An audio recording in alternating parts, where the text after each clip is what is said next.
Good morning, everyone, and welcome to another episode of Kara's Bookshelf Wrap-Up Edition, where I talk to you about the books I read in the last season whilst doing stupid stuff. Today, I'm going to be sitting outside in the cold. So it's 18 degrees. It's 18 degrees. I promise you it's 18 degrees, okay? In Celsius, that is like -8. So I live in Minnesota, and was born and raised in the Midwest. I have never lived outside of a place that doesn't have winters. So I should be prepared for this, right? Well, as you can see, I don't have gloves on, and that's on me.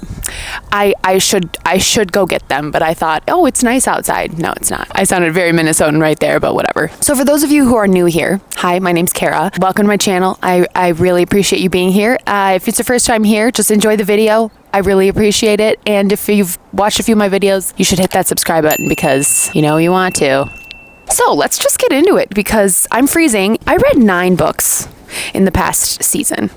And I know you're like, that's not a lot for 3 months. It's not. But my mental health has been at an all-time low, so that's where we're at. Out of the 9 books, my average rating was like 3.8 for all of them. I have absolutely no idea how many pages that actually is. I'll put it up on the screen now. Okay, let's just get into it, right? Let's do that. Oh my God, my hands are freezing.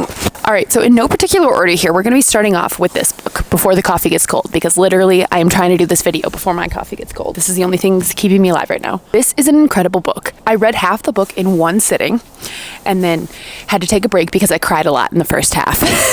This is a translated work, translated from Japanese, I believe. It's about a coffee shop in Japan, and there is a special seat in this coffee shop that allows you to travel in space. Nope, that's a lie. It allows you to travel time. Also, if you see snot coming out of my nose, that's normal, okay? It's freezing. My hand is so cold. Sorry, I can't hold the book. My hand's too cold. Okay, this is the book. Okay, so you're allowed to go back in time, but you're only allowed to go back in time until your coffee gets cold because you're at like a coffee shop, right? If the coffee gets cold, bad things happen. It's a series of short stories about people going to this coffee shop and going back in time to certain times that they had wanted almost like a do-over of. Like someone who lost a family member, they want to go back and talk to the family member. Someone who broke up with their boyfriend and they want to go back and like talk to their boyfriend again. So it's like different parts in your life that you wish you could do over. Each story is about 50 pages long, and it was so great. I think the one thing that I really liked about this book is this is a translated work, and I've never read a translated work before. And there's so much beauty in translation, right? Like not only do you have the original author's writing, but then you have the interpretation of the translation. I think that's just so beautiful. It did get a little choppy sometimes, but at the same time, I was like, I didn't really care about that a whole lot. When I say choppy, I mean the writing was like a little choppy at parts, but it was okay. Like I didn't really mind it. I really liked the characters in this book. You got to know the characters that were actually working in the coffee shop very well. Oh.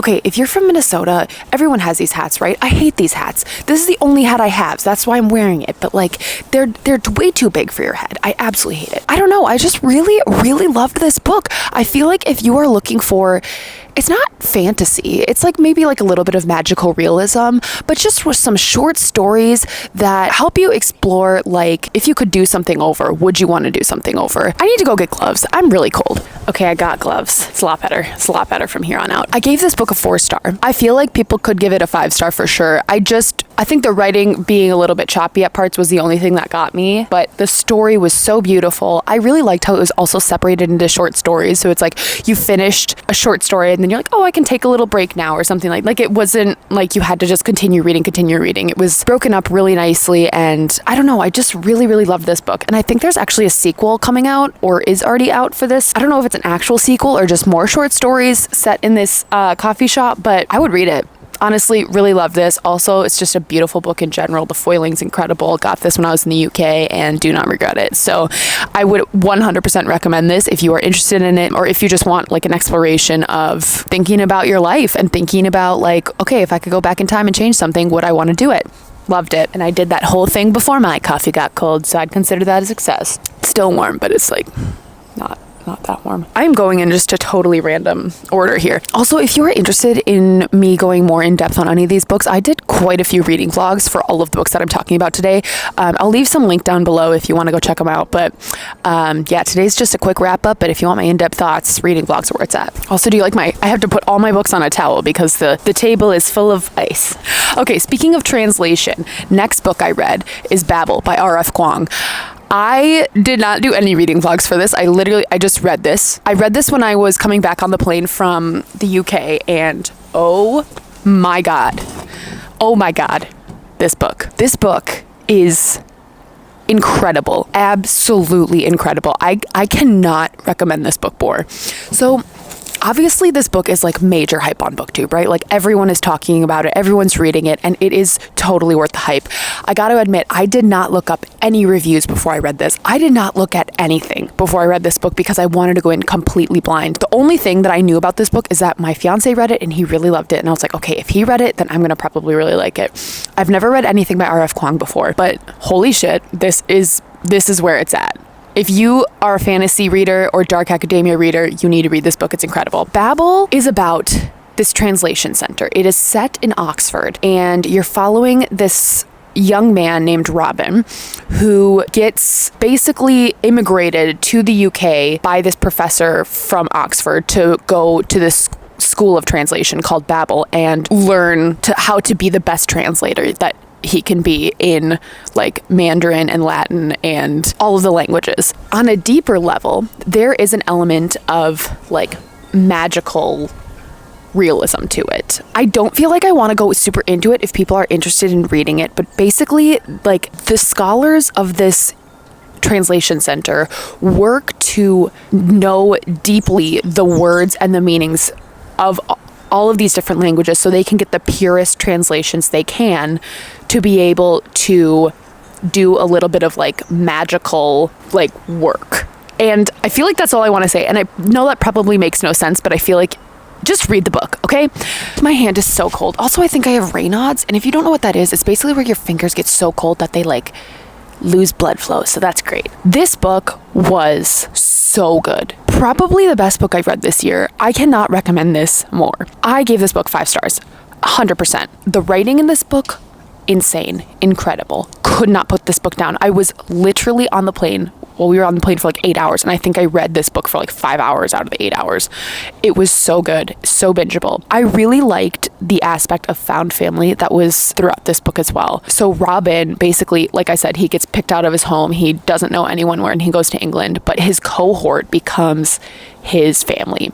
And immediately, like, you just feel this sense of belonging that he is finding with these people. And I really, really loved that. I think found family is so special. And just the relationships that he has with his classmates are very just heartwarming and like profound. But also at the same time, if you keep reading the book, things happen. The one thing that I loved about this book is that, yes, it's a novel at one point, but there is so much discussion about racial disparities and like ethnic disparities and just white privilege in general. And I think that it parallels, yes, this is set in like the 1800s, but it parallels our today so well. It has this phenomenal thoroughfare of like the translation work, right? But then there's this huge undertone of the whole book discussing racial disparities and prejudice and like privilege. It just has a lot of depth throughout the entire book, discussing all of those things and really weaving them very well into the plot. And I think that's what I liked about it so much, is that it wasn't just me reading a book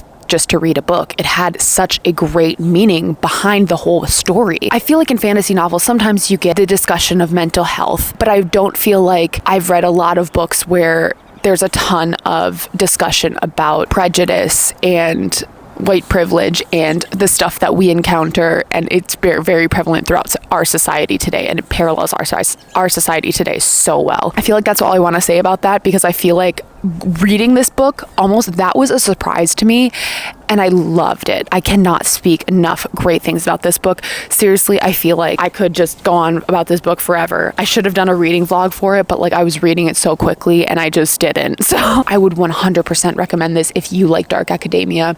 This is probably the best dark academia book I've ever read. Absolutely incredible. 100% would recommend. I feel like I didn't even do this book with justice talking about it, but just go read it if you're at least remotely interested in it, because it was so good. Coffee's officially cold. Love that. All right, next book I have here is Dark Matter by Blake Crouch. Loved this book. This was so great. I read this book on audio while I was training for my marathon, and that was the way to go. I really liked this book a lot. So this is a book about a guy, and I'm not going to say too much because you kind of have to go into this book blind. His name is Jason, and he is just this guy living and working in Chicago. He's a professor. All of a sudden he gets kidnapped, and then he wakes up in a world that is not quite what he knew. That's pretty much all I can describe it. It very, very heavy sci-fi elements in here, which was incredible. This plot moved. This plot was just everything. If you've ever read a Blake Crouch book, it's just like you cannot put it down. So enticing, so incredible, and it was great. The thing that I loved about it is that while I was training for the marathon, the plot totally whisked me away and I totally forgot what I was doing. So it was helpful for me to keep running.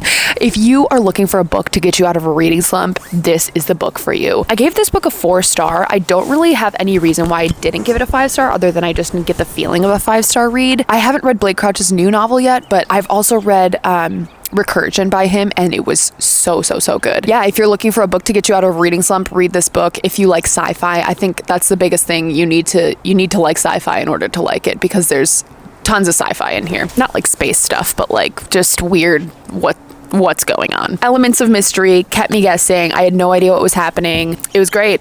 Don't know what else I can say about it. 4 stars. Oh my God, my hands are so cold. Why am I doing this? Next book I have to talk about to you here is Carrie Soto is Back by Taylor Jenkins Reid. Can't really see this. It's too bright outside. This is a book about Carrie Soto. Carrie Soto is a very famous tennis player. She had a stellar career in her 20s, and then I can't remember if she got like injured or something, but like basically when she was like in her later 20s, she stopped playing tennis, and she had taken, I don't know, long time off. And now there is a younger tennis player coming in to kind of sweep her titles away. And she's like, I want to get back into the game. And she's like in her late 30s, and she wants to go and reclaim her title. This was fine. I have absolutely read every other book in Taylor Jenkins Reid's like historical fiction quartet that she has done. 7 Husbands, Daisy Jones and the Six, and Malibu Rising. Gave all of those 5 stars. They were all absolutely incredible, and this one was the weakest link. I gave this one a 3.5. I just didn't love it. I really enjoyed the tennis in the book, to be honest with you. That was great, but I did not. Oh my God, you guys, I'm so cold. This is not even funny. Carrie Soto was a very unlikable character. Well, for me, she was a very unlikable character. She is like the type of person who is very, very focused on sports, and she does not care about anyone else but doing her sport. She had some like not super kind personality traits about her, and could be very like rude to other players and stuff like that. And that just like really put me off. Not to say that every character has to be super nice,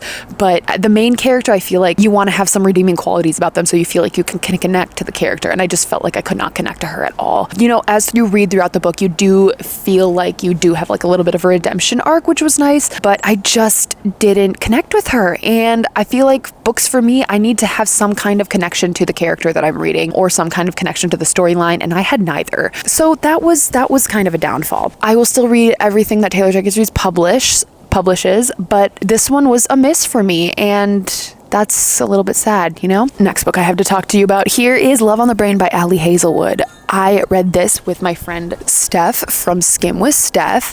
She's phenomenal. Go check her out. I'll leave her link down below. We buddy read this book together back when it was warm and sunny. This is Ali Hazelwood's, well, no, she's written a lot of other books before, but like it's the second one that I've known about. So she wrote The Love Hypothesis. I read The Love Hypothesis earlier this year, and that was great. I love that book. That was probably my favorite romance book I've ever read. And this is a knockoff version of that. The characters, not so much the main character B, but the guy Levi was literally the guy in The Love Hypothesis, just not as great. This is a story about this girl B gets recruited to go work at NASA. and her old arch enemy named Levi is her boss now. And it's like an enemies to lovers, like hate to love romance. So that aspect was different than the love hypothesis, but to be honest with you, it was just a ripoff of the love hypothesis. The characters were way too similar. One thing I did really like about this book, great representation, great diversity, LGBTQ, women in STEM. It had a lot of discussion about the gender disparities between genders in women in STEM, like how it's a very male-dominated field, and it can be very hard for women to be respected and to be, break through in science. So I really loved that about it. As a romance in general, didn't love it. I think I gave it a 3-star. Honestly, maybe I'd give it a 2.5 because I just didn't like it that much. So that's kind of a bummer, but yeah, that's that. Okay, moving on. I need to go faster here. I'm so cold. Like my feet and hands are just getting to be ice. I am ice. Next book I read here is Darker Shade of Magic by V.E. Schwab. I gave this book 4 stars. 4 stars. Really liked it. Wasn't a 5. Okay, this is a book about a guy named Kel. Sorry, I should be holding the books, but I can't. I'm too cold. This is about a guy named Kel, and he can travel between different Londons. He is basically gets this dark magic sprung upon him, and he has to get rid of this magic. That's the plot of the book. I listened to it on audio, but I feel like I didn't have a very memorable experience, to be honest with you. When I was prepping for this video, I completely forgot everything about this book, which kind of just tells you that it didn't leave a lasting impression, right? There are elements of found family in this book as well. Kel was adopted by the royal family in one of the Londons, and he gets really close with his adopted brother, which is really cool. Also, he has this friend who helps him do this dark magic stuff. The plot was fine. I just literally don't remember anything about this book now. I remember I didn't like the narrator. Well, no, I liked the narrator, but the narrator picked the wrong voices for the characters, and I remember being very upset about that. I think that I can understand why this is some people's favorite book. The vibes are incredible. The writing is great. The bad things about this book are not bad. It's just it didn't stick with me. It didn't leave an impression on me. V.E. Schwab, incredible writer, and the imagery in your brain is beautiful, but I just didn't love it. I just couldn't get on board with the plot. It just didn't stick with me. I just didn't really care. I felt like I was kind of having to force myself to pick it up. I mean, I would recommend it because I feel like a lot of people would actually like this book. I just don't think this book was for me. So that's all I have to say. And I read it right before I went to the UK, and it really put me in the mood for just going into the UK in October. It was a great book to read in the fall. That's it. That's all I have to say. I'm not going to continue with this series. I'm sorry for everyone who wanted me to, but I can't. I'm so cold. Next book I have here is Heir. I just did a reading vlog about this.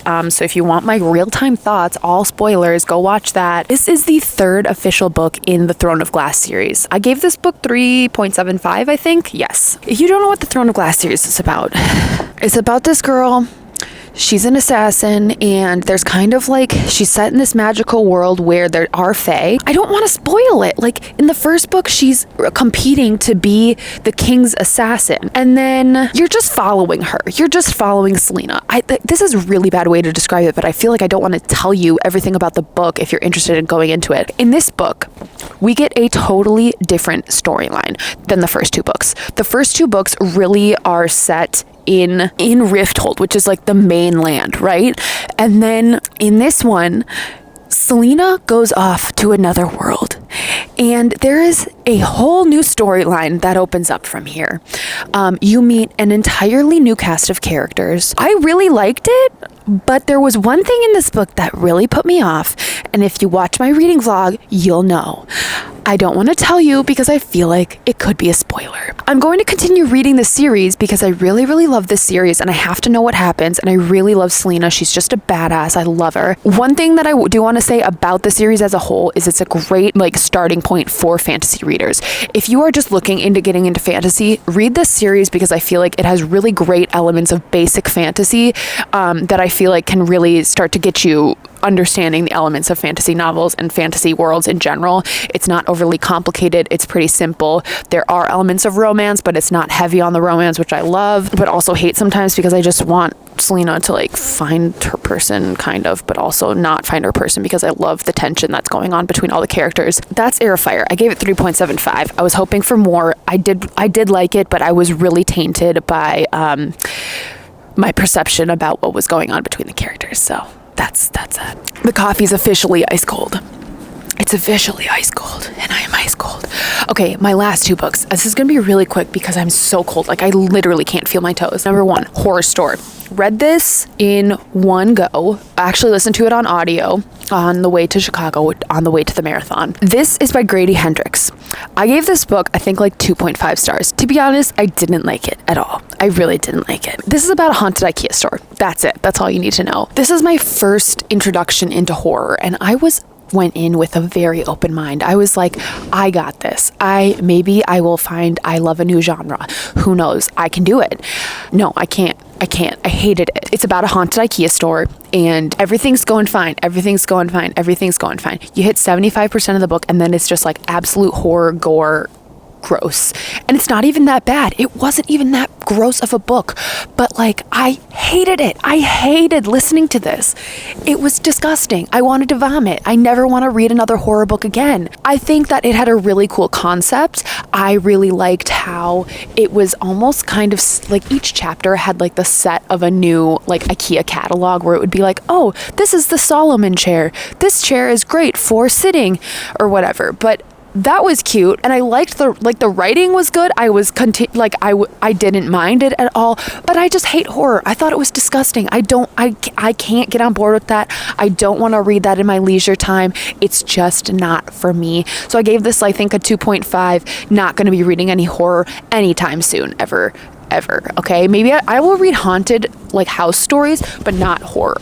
Guys, my hand is so cold. It's going to fall off. Okay, this isn't any better, but I'm just really cold. Next and last is The Martian. Read The Martian way back when. I think this was the first book I read this fall. Loved it. Incredible. If you haven't watched the movie, go watch the movie. Also, we'll read the book too. The Martian's about this guy who gets lost in space. He is like on an expedition to be to Mars or something, and then you find this out right away, so this is not a spoiler, but he is there with his team, and then there's this big sandstorm that comes through, and people thought like he gets like knocked downhill and people think he died, but he didn't die. And then he wakes up on Mars and he's like, oh shit, I'm still alive. I gotta like try and get back to Earth, or like do I just die? I don't know. But it's like a whole book about him problem solving how he's going to stay alive. Loved this book. I gave it 4 stars. It was literally incredible. Could not recommend more. Andy Weir's writing is awesome. He's funny. He explains things really well. He doesn't overcomplicate things. I mean, sometimes it can get a little dicey into like the science portion of stuff, like the physics and whatever, but on it didn't bother me that much. Really, really like this though. He has elements of like pop culture, like pop references and stuff like that. And the way that the character talks is just like you're talking to your friend. It's just a really easy story to read, and it was really enjoyable. And I just love things set in space in general. So this book was right up my alley. I really loved it. I've also read Project Hail Mary by him, which is also another incredible Lost in Space story. Would 100% recommend reading that. So I listened to the audiobook for The Martian and really would recommend that as well. The narrator is the guy who narrates Ready Player One.